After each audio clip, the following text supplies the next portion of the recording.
യൂദാസ് എന്തുകൊണ്ട് ക്രിസ്തുവിന് ഒറ്റിക്കൊടുത്തു? പല തിയറീസ് പറയാറുണ്ട്. അതിൽ പ്രധാനപ്പെട്ട ഒരു തിയറിയാണ് യൂദാസ് ഒരു സെലറ്റായിരുന്നു. റോമാക്കാരുടെ ഭരണത്തിൽ നിന്ന് രക്ഷപ്പെടാനുള്ള പോരാട്ടം നടത്തിയ മനുഷ്യനാണ്. ഇപ്പോൾ ക്രിസ്തു വന്നപ്പോഴേക്കും പവർഫുൾ ലീഡറാണ്, റോമാക്കാരുടെ ഭരണത്തിൽ നിന്ന് രക്ഷപ്പെടാൻ പറ്റും എന്നാണ് യൂദാസ് കരുതിയത്. പക്ഷെ മനസ്സിലായി ഈശോ കുരിശിൻ്റെ വഴി നടക്കുന്ന ആളാണ്. അപ്പോൾ ഈശോനെ പ്രൊവോക്ക് ചെയ്യാൻ വേണ്ടിയാണ് അതേ ഒറ്റിക്കൊടുക്കുന്നത്. പക്ഷേ ഈശോ കുരിശിൻ്റെ വഴി തന്നെ തിരഞ്ഞെടുത്തു മരിക്കുകയാണ്. അവിടെ കുറ്റബോധം വന്നിട്ട് യൂദാസ് കെട്ടിത്തൂങ്ങി ചാവാണ്. ഇതൊരു തിയറിയാണ്.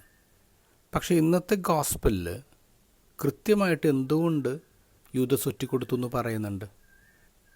പ്രധാന പുരോഹിതന്മാരുടെ അടുത്ത് യൂദാസ് എന്നിട്ട് ചോദിക്കുന്നത്, ഞാൻ അവനെ നിങ്ങൾക്ക് ഏൽപ്പിച്ചു തന്നാൽ എനിക്ക് എന്ത് തരും? 30 വെള്ളിക്കാശ്.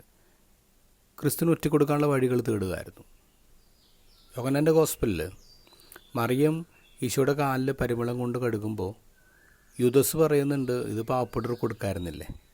അപ്പോൾ യോഹന്നാൻ സുവിശേഷകൻ കൃത്യമായിട്ട് പറയുന്നു, അത് അവന് ദരിദ്രരോട് സ്നേഹമുള്ളതുകൊണ്ടല്ല. അവൻ ആ പണസഞ്ചിയിൽ നിന്ന് കട്ടെടുക്കുമായിരുന്നു, കള്ളനായിരുന്നു. തന്നെ ഒരുവന് ഒറ്റിക്കൊടുക്കുമെന്ന് ഈശോ പറഞ്ഞപ്പോൾ മറ്റു ശിഷ്യന്മാരൊക്കെ ചോദിക്കുന്നത്, കർത്താവേ അത് ഞാനല്ലല്ലോ. അവരെല്ലാവരും ഈശോനെ അഡ്രസ്സ് ചെയ്യുന്നത് കർത്താവേ എന്ന, ലോഡ്, മാസ്റ്റർ.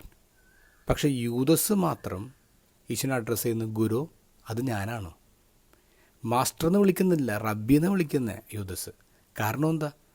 യൂദാസിന് പുതിയ മാസ്റ്റർ കിട്ടിയ ആ മാസ്റ്ററിൻ്റെ പേരാണ് പണം.